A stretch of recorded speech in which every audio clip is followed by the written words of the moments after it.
संपूर्ण विश्व को मानवता का संदेश देने वाले तथागत बुद्ध के चरणों में श्रद्धा का सुमन अर्पित करते हैं। शिक्षा के जनक राष्ट्रपिता ज्योतिबा फूले, शिक्षा की जननी माता सावित्रीबाई फूले, उनके साथ कदम से कदम मिलाकर चलने वाली माता फातिमा शेख के भी चरणों में श्रद्धा का सुमन अर्पित करते हैं। भारत के जनक राजऋषि छत्रपति साहू जी महाराज, भारतीय संविधान के निर्माता परम पूज्य बाबा साहब डॉक्टर भीमराव अंबेडकर की भी चरणों में श्रद्धा का सुमन अर्पित करते हैं। साथ ही पेरियार ललई सिंह यादव, जिन्होंने इस भारत की धरती पर इस बहुजन समाज के लोगों को ज्ञान दिलाने के लिए जो एक सच्ची रामायण लिखी, उनके भी चरणों में श्रद्धा का सुमन अर्पित करते हैं। इसी के साथ बहुजन समाज में पैदा हुए सभी संत गुरु महात्मा वीर वीरांगनाओं के भी चरणों में श्रद्धा का सुमन अर्पित करते हैं। साथियों, आज जो ये कार्यक्रम एक जागरूकता का माननीय यादव जी के घर पर संपन्न हुआ, उसके लिए हम उन्हें बहुत बहुत बधाई देते हैं, जिन्होंने अपने समाज के बारे में जानने के लिए ऐसे कार्यक्रम का आयोजन किया। साथ ही साथ जनपद के मुख्यालय से आए तमाम विद्वजन साथियों का, इस ग्राम के सभी जो भाई लोग बैठे हैं, बड़े बुजुर्ग, माताएं, बच्चे, सभी को मैं धन्यवाद ज्ञापित करता हूं कि आज इतनी गर्मी में अपने घरेलू काम को करने के बाद हमारी लोगों को बातों का सुनने के लिए आपने जो अपना अमूल्य समय दिया है, आप सभी साथी बधाई के पात्र हैं। साथियों, हमें आपको ये मालूम नहीं है कि हमें क्या करना चाहिए और क्या नहीं करना चाहिए, और ये क्यों नहीं मालूम है, क्योंकि हमें कथा सुननी चाहिए तो संविधान की कथा सुननी चाहिए साथियों, जिसके बदौलत आज हम लोगों को यह हक अधिकार मिला है कि हमारा बढ़िया बंगला यादव जी का बना है। इतने लोग बैठे हैं और हम इस मंच से बोलने का काम कर रहे हैं। नहीं, जिस समाज में मैं पैदा हुआ हूं साथियों, मैं इसी जिले का गोंडा से उतरवा जाने वाली रोड पर 10 किलोमीटर सालपुर शमरा के पास ग्राम सभा सितौर अंदुपुर पड़ता है, वहां कुर्मी समाज में पैदा हुआ साथियों। और 2004 में मेरी आंखें खुली। हमारे तमाम भाई इसमें माननीय राव साहब बैठे हैं, नंद जी बैठे हैं, बीपी विवेक जी बैठे हैं, जिनके सानिध्य में आकर 2004 से हमको जानकारी हुई, तो मैंने जो फोटो लगी है तथागत बुद्ध की, उनके रास्ते पर चलने का काम किया साथियों। जबकि हमारे बाबा दादा वही काम रहे जो आज हमारे समाज के बहुत सारी साथी करते हैं, लेकिन उनका दोष नहीं है। दोष हमारा है कि हम अपनी बातों को बता नहीं पाए, लोगों को समझा नहीं पाए। लोगों को अगर हमारे लोग अपनी बात जान जाते तो सच्ची बात किसको प्यारी नहीं लगती, हर आदमी को प्यारी है। इस देश में जो व्यवस्था है, जाति व्यवस्था, वर्ण व्यवस्था, ये कोई छुपाने और डरने की बात नहीं है। उसी व्यवस्था के तहत देश में सारी व्यवस्थाएं आज भी चलती हैं। सभी लोग जानते हैं कि जो 6743 जातियां बना करके बहुजन समाज के लोगों को खंड खंड बांटा गया, जबकि मेरी दृष्टि है, मैं 21 वर्षों से इस पे अध्ययन कर रहा हूं, जानकारी कर रहा हूं, सीख रहा हूं, सुन रहा हूं, और जो थोड़ा बहुत जानता हूं वो बताने का काम भी कर रहा हूं कि आप गौर करके देखिए कि यादव, कुर्मी और मौर्य जो ओबीसी जाति की में आती हैं, इनकी बराबरी है। लेकिन साथियों, एक दूसरे के यहाँ खाने पीने का काम नहीं था। अभी तमाम साथी हैं एक दूसरे के यहाँ नहीं खाते हैं, बहुत जगह लोग नहीं खाते हैं, लेकिन जो जान गए, जहां तक बात पहुंची, वो लोग ये काम करना शुरू कर दिए। और जानने की क्या जरूरत कि तथागत बुद्ध की जो धर्म की बात होती, बहुत लोग कहते हैं अरे भैया आए कौन, बुद्धैया वाले आए गए। तो नमो बुद्धैया मतलब ये है जो बुद्धि को नमन करता है। हमारा समाज बुद्धि को नमन नहीं करता साथियों, वो अज्ञानता को नमन करता है। जो हमें कुर्सी पड़ी हो, जमीन पर बैठाता है, कुर्सी पर बैठने की जो हमको अधिकार नहीं देता, उसको नमन करते हैं। क्यों भाई? जब सब आदमी समान हैं, पैदा होने की व्यवस्था एक तरीके से, मरने की व्यवस्था एक तरीके से, फिर भेदभाव क्यों है?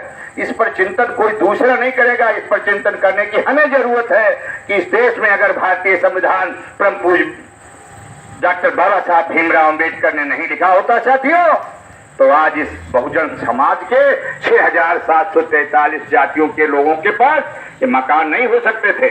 आपको धन संपत्ति रखने का अधिकार नहीं था। आप सोने के चांदी के आभूषण नहीं पहन सकते थे।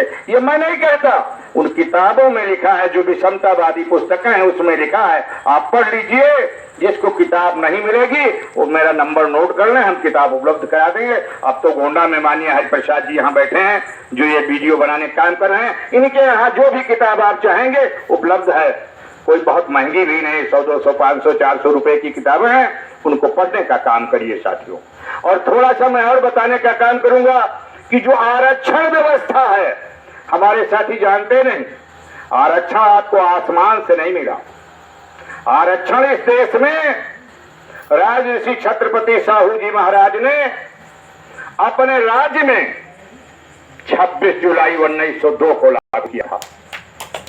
और क्यों लागू किया था उसको मैं बहुत शार्ट में बताऊंगा, नहीं तो बहुत समय लग जाएगा।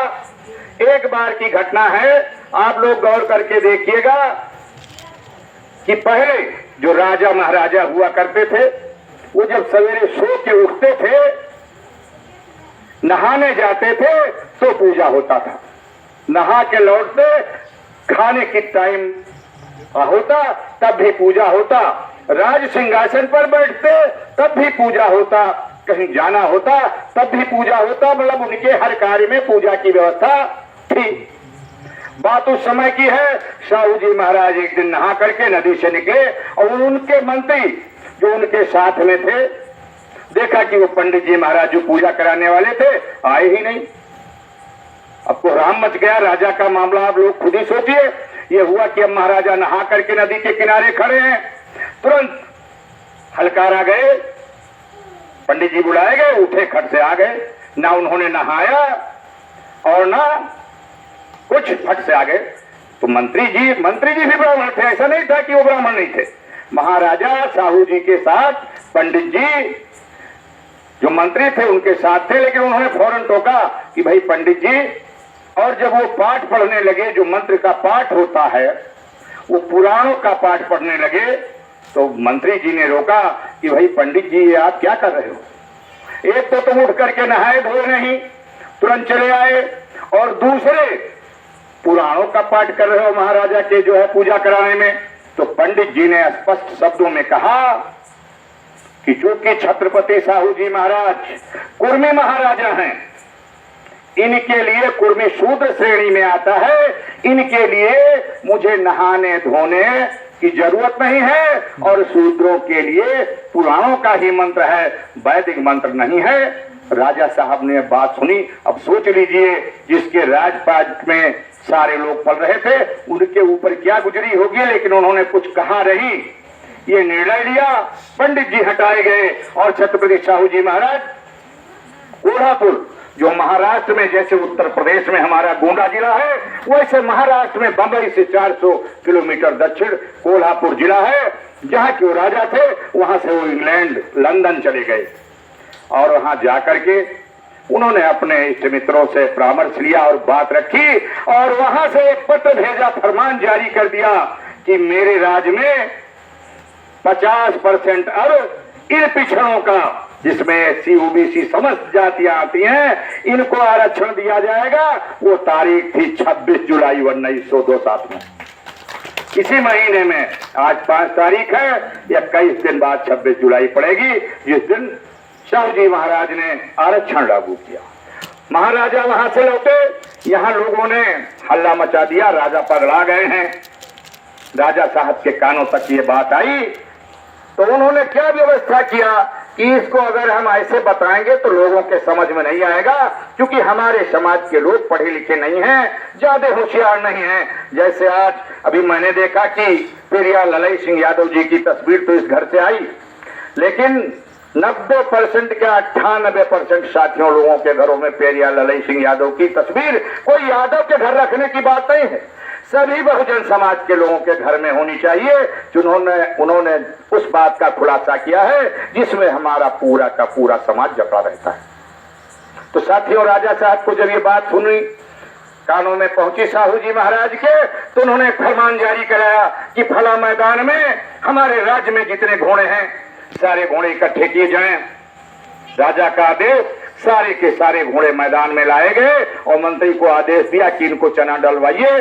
चना पहले से व्यवस्था करा के राजा ने रखवा दिया था और कहा कि इन घोड़ों को सारे लोगों को चना डालो, देखो कैसी व्यवस्था बनती है।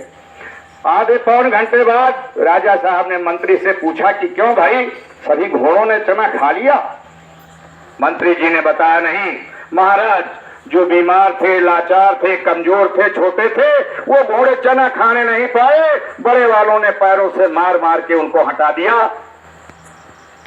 अब राजा साहब ने जब ये बात सुनी तो लोगों मंत्री से कहा कि जो घोड़े चना खा लिए हैं और कमजोर, लाचार, छोटे, मजबूर घोड़ों को मार के अलग किए हैं, उनको बंधवा दो। वो घोड़े बांध दिए गए, राजा साहब का आदेश था। और उसके बाद फिर चना डाला गया और कहा गया जो लाचार, कमजोर, छोटे, बीमार घोड़े हैं उनको छोड़ा जाए। तो उसके बाद सभी घोड़ों ने चना खा लिया और राजा साहब ने यही कहा कि मैंने अपने राज्य में 50% आरक्षण लागू करके यही काम किया है। साथियों, तो हम लोगों को जानकारी ये नहीं है कि आरक्षण किसने दिया। साहू जी महाराज ने आरक्षण की व्यवस्था और परम पूज्य बाबा साहब डॉक्टर भीमराव को उच्च शिक्षा दिलाने के लिए अपने राज खजाने से पैसा भी दिया और बाबा साहब इस दुनिया के सबसे महान व्यक्ति बने और उन्होंने भारतीय संविधान लिखा, जिसके बदौलत आज भारत के बहुजन समाज के लोग राजपाट में भागीदारी, आपके गाड़ी है, बंगले हैं, शिक्षा है, सब कुछ कुर्सियों पर आज विराजमान है। ये देन संविधान की है और संविधान लिखने का काम बाबा साहब ने किया था।